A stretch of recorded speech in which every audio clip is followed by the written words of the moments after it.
મચ્છુ તારા વહેતા પાણી, એ મોરબીની મચ્છુ જળ હોનારત કે જેણે મોરબીને મહાણમાં ફેરવી નાખી, એ હોનારત જેણે હજારો લોકો અને પશુઓનો ભોગ લીધો, એ હોનારત કે જેણે મોરબીના સ્વપ્નોને પાણીના પ્રવાહમાં તહેસ નહેસ કરી નાખ્યા.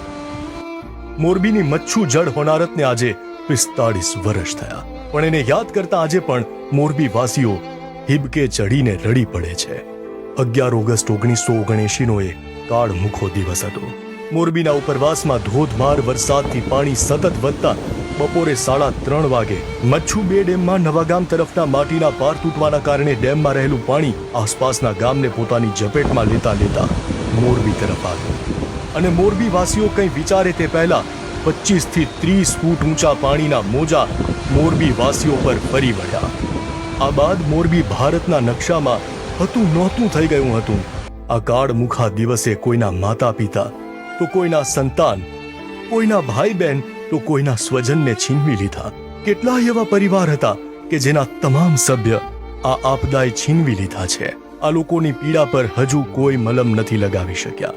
1439 લોકોના મૃતદેહ મળ્યા હતા, જ્યારે 12,849 અબોલ પશુના જીવ ગયા હતા.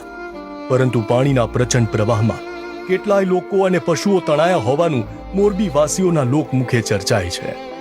આજે 45 વર્ષે પણ મોરબીના લોકો જ્યારે આ દુર્ઘટનાને યાદ કરે છે ત્યારે ધ્રુજી ઉઠે છે.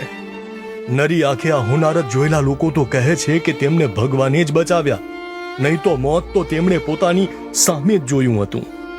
મચ્છુ જળ હોનારતમાં મૃત્યુ પામેલ હતભાગીઓની આત્માને ભગવાન શાંતિ આપે એવી પ્રાર્થના. ઓમ શાંતિ, ઓમ શાંતિ, ઓમ શાંતિ.